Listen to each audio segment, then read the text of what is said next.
Welcome back.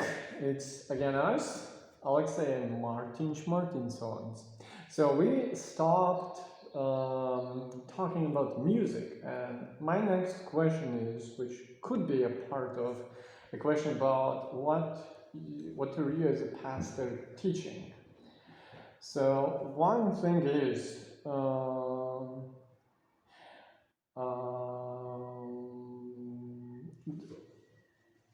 the way um, the way the worship service is run. Is there any particular reason that we don't see any uh,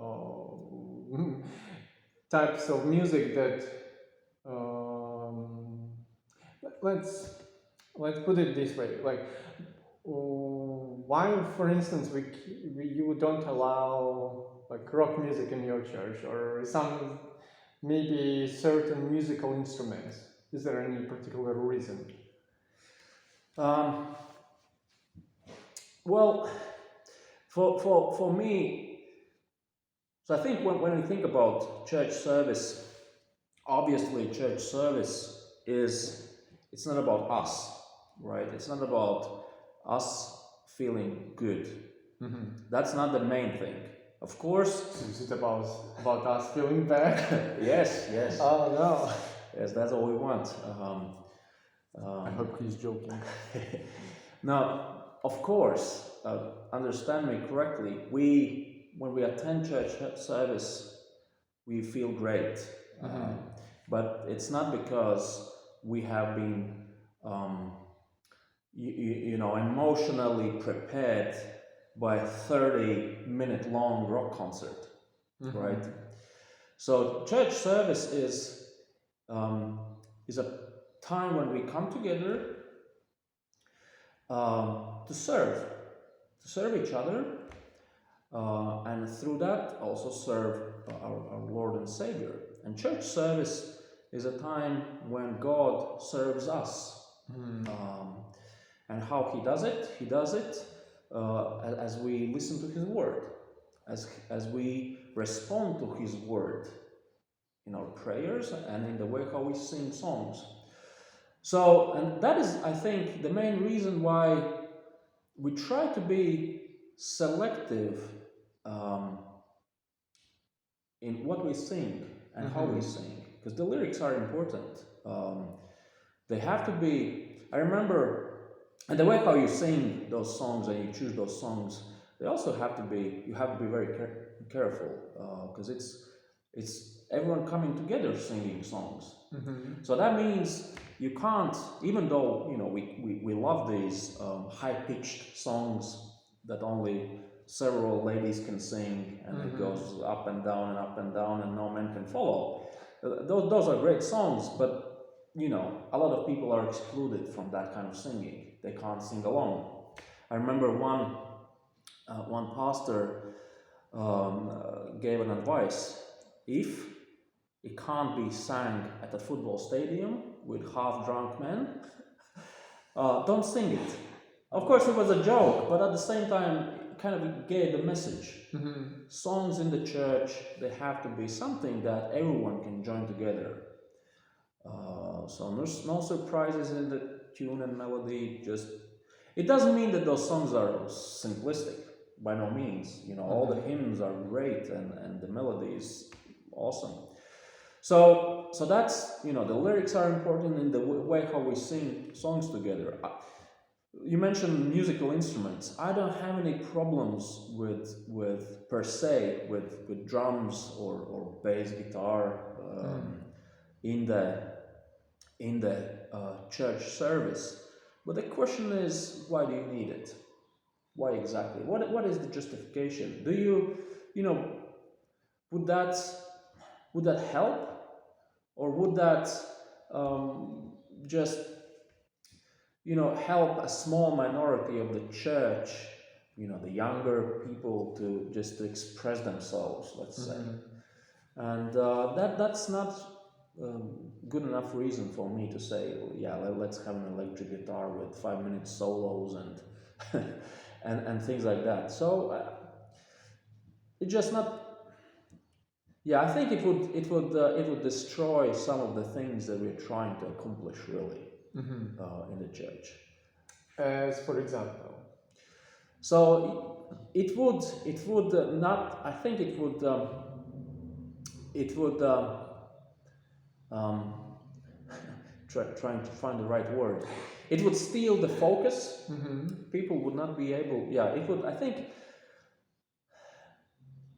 that's one thing that we culturally, as Latvians, we need to learn more and more.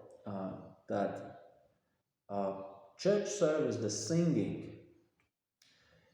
it's not performance. Culturally, it's always been a performance.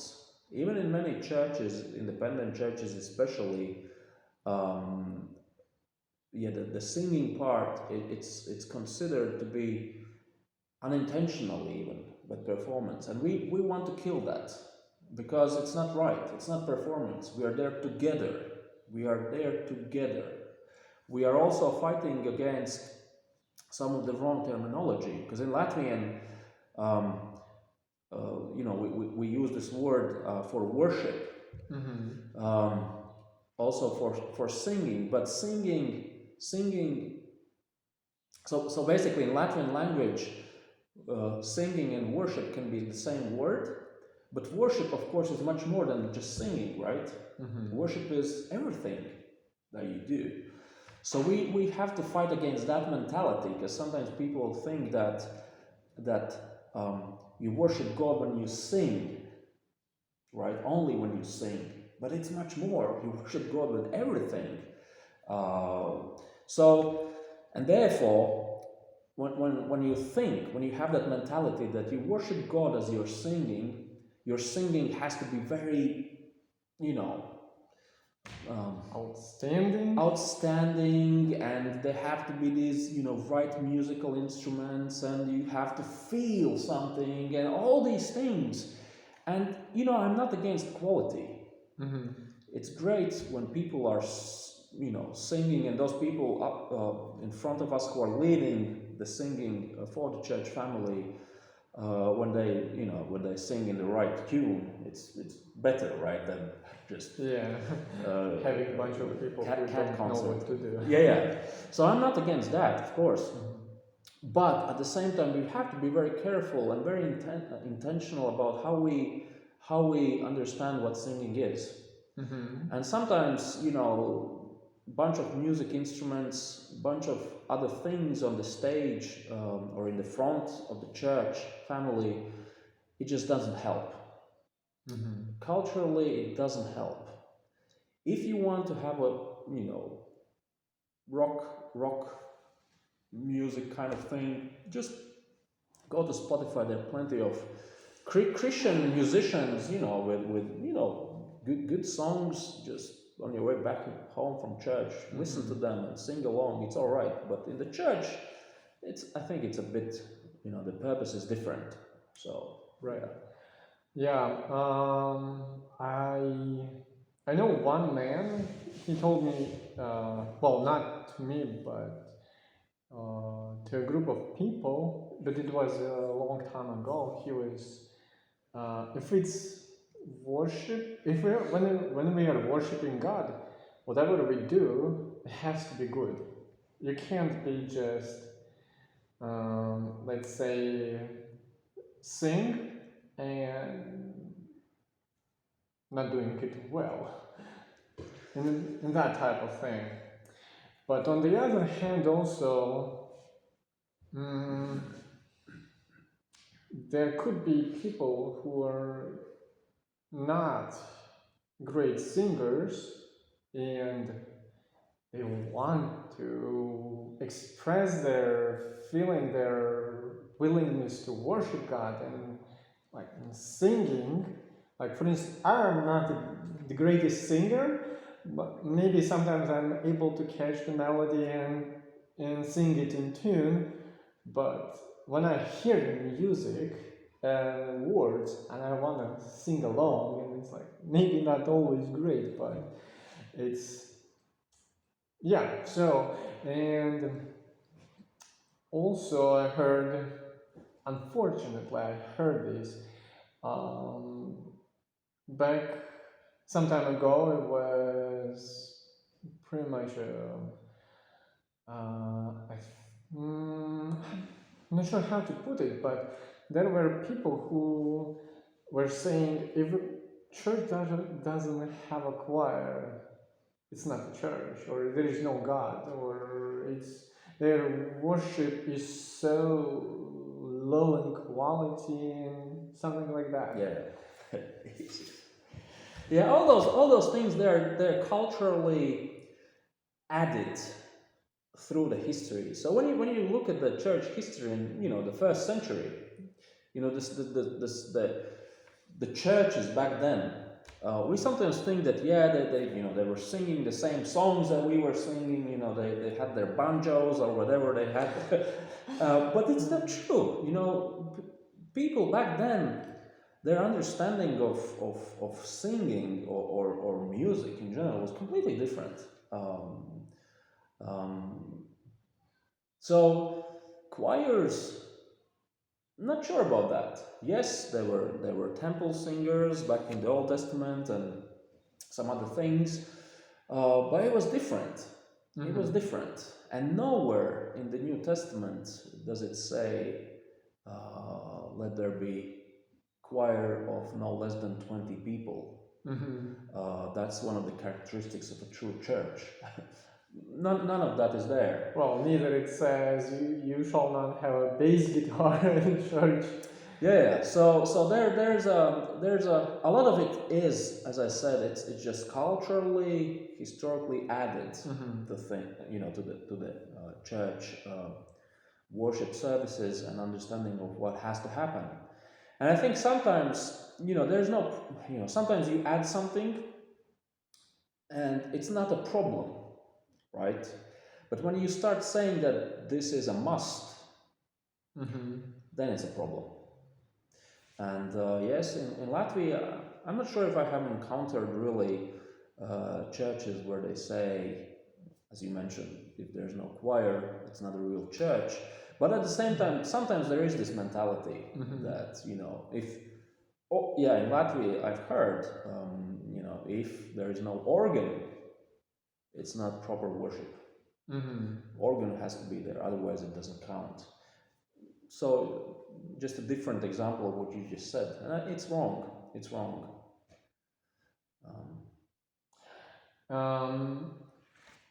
So, since we were talking a little bit about music and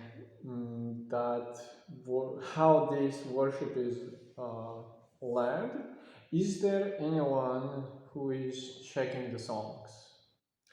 Yes. So in our church,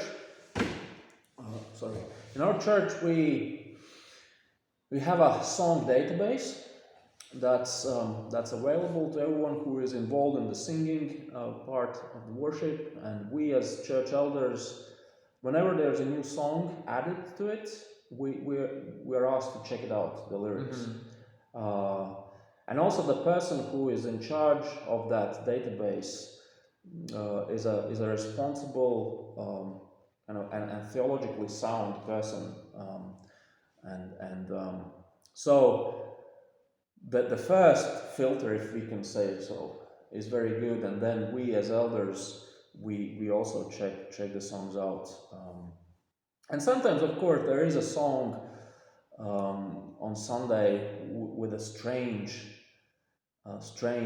phrase in it. We say either change that phrase, or we can't sing it because of that phrase, because it's weird. It's not biblical. Or sometimes a couple of weeks ago, actually, there was a song which the lyrics, they were not wrong, they were not unbiblical, but there were some vague and mysterious things a bit. So I said, I'm not sure if the Bible uses this kind of language, and it kind of reminds it, the associations that this song had. It's a bit vague. so let's not sing it because it's not clear enough. So yeah. So there are a couple of filters in place so that we don't use songs that are not good, that are not helpful. Yeah. So I, it's quite interesting that, and I think it is right when there is someone who is actually checking the songs. In one, I probably can't say in my practice, but I did when I was in America. I did go to house church, and they also had a person who is always speaking songs, but for some reason that person did not check the lyrics, and but they had I don't know, maybe like a church meeting or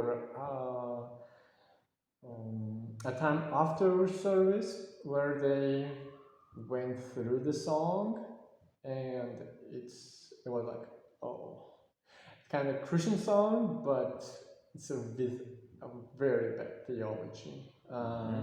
You probably, if I can mention the song, you probably have heard a song "God's Not Dead." Maybe if I hear the tune, then Yeah. So, and it's, well, God is not dead. It's true, but if you just listen to that and think about it, think it through, you're like, okay, well, it's okay song, but I probably would not use it in worship. So Yes. it's kind of, yeah. That is. I mean, maybe I'm wrong, but I think songs are meant to help us remember a biblical truth, right? So, and therefore the songs have to be clear. If there are unclarity or some sort of weirdness to it, I think better change it or leave it, because there are hundreds of hymns and songs, contemporary hymns and old hymns and good songs that you can use. So I'm for that. It has to be clear. It has to be obviously faithful to the scripture, so that it can help Christian people to memorize the biblical truth better. So that's my kind of bottom line principle for choosing songs. So, as we figured it out, that it is very important that the lyrics are biblical and biblical. Yeah. But how about, like you say, let's say you have a song and you see that it is theological, it's biblically sound, but you see the associations, some sort of like, let's say the song was recorded in a church which not biblically sound, or Yeah. how about that? Like, okay, we know this, the words are okay, but how do you go about the associations it has? Yes. So in the last few years, I've been convinced more and more that it is important also to be clear on what you promote and what you don't promote. So there are some very popular, I will not name them, let the listener discern, but some popular music ministries, in Australia or in the United States, that produce, tons of quality music. Quality music in terms of music, maybe not quality, but just popular, and people love them. But of course, not all of the lyrics are rubbish. So out of those hundreds of songs that's being produced, you could pick a few that are, all right, lyric, theology wise.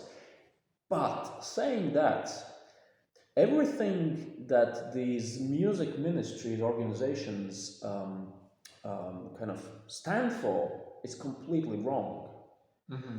Uh, so I think it would be wrong for a Christian to say, yes, let's do this. Let's take these songs, even though we completely disagree with the foundational teachings of those organizations.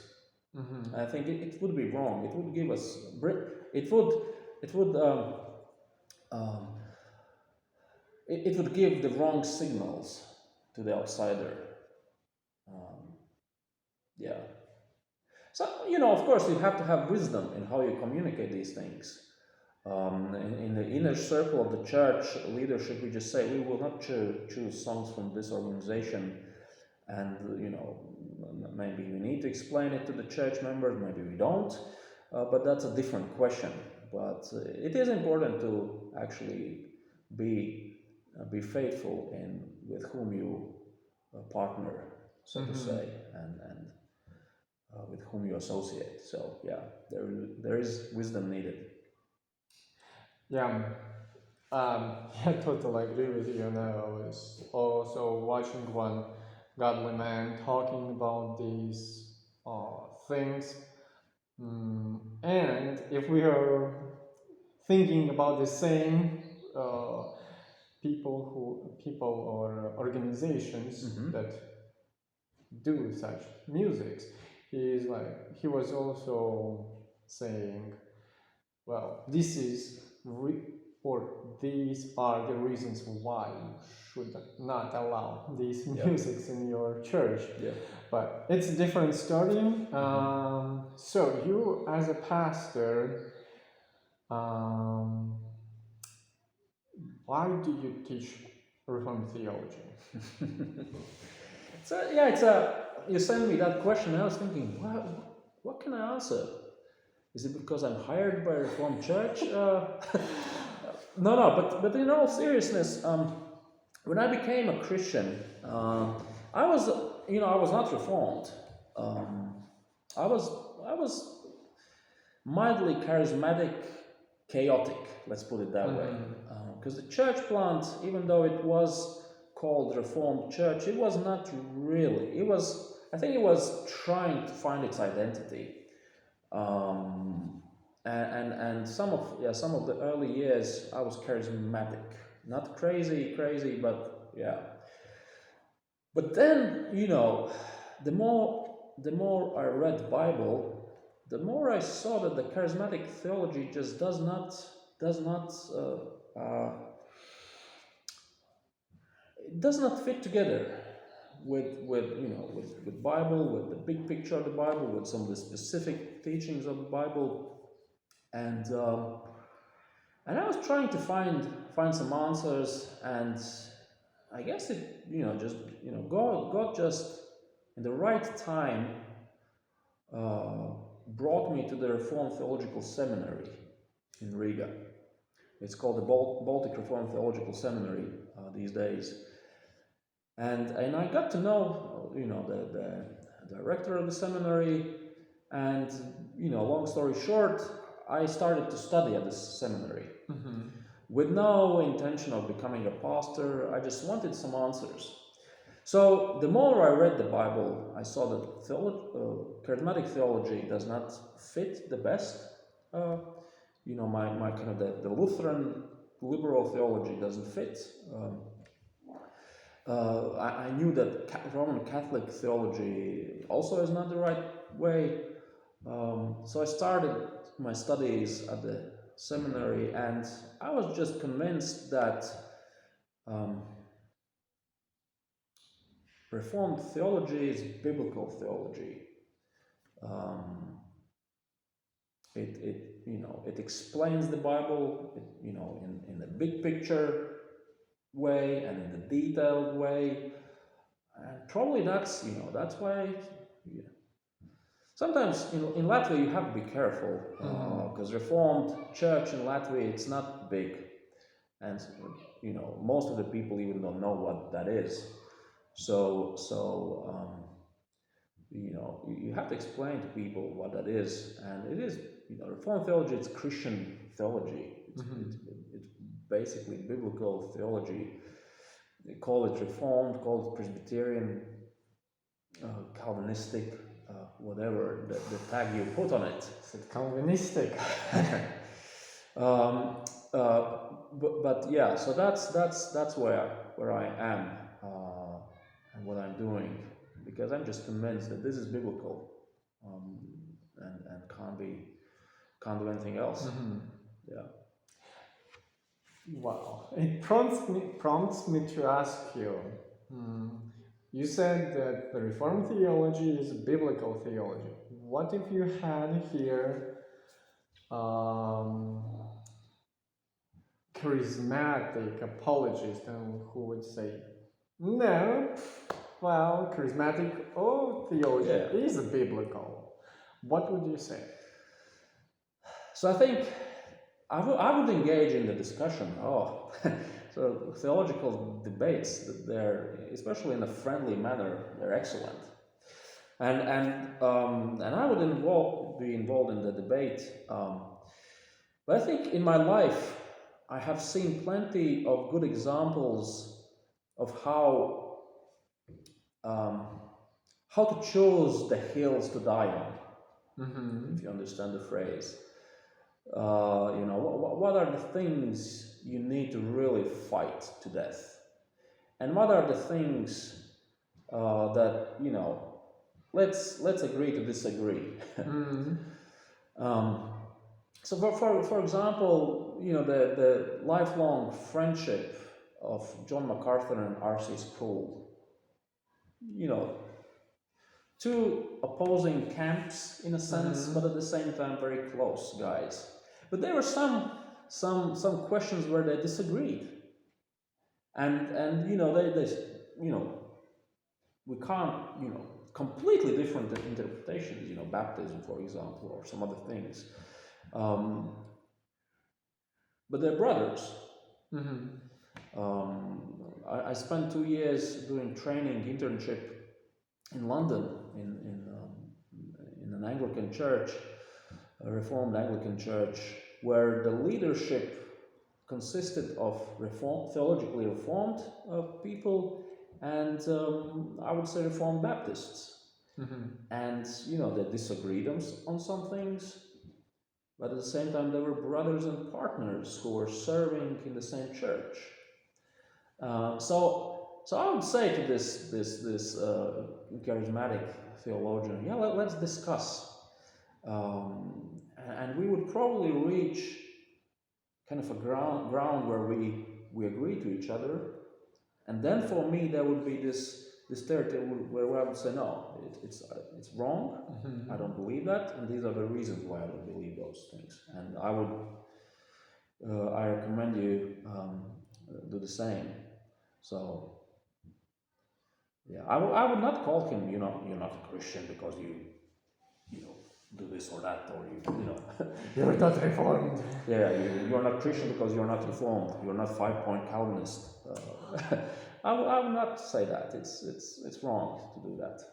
Yeah. But at the same time, you would be cautious with those things what you don't agree with. Yes, I would be cautious, and also I would be very cautious. Probably. Yeah, just checking on time. How to put this? Also, how do you work together with specific people who have different opinions, right? Sometimes it's hard to work together, let's say, with a charismatic for one reason, and the reason is that sometimes he plays out this card that says the Spirit says so, which kind of trumps the card Bible says so. Mm-hmm.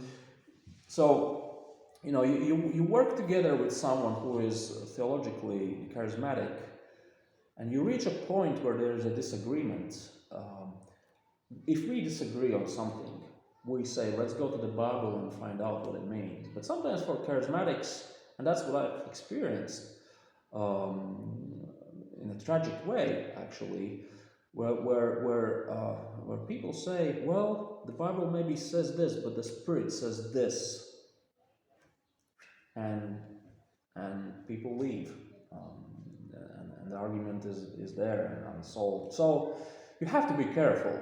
It basically is the question: what is the final, ultimate authority, and what are we trying to do, really? So. Right. Well, I will ask you a few questions later, but now we'll go on a small break. Yeah.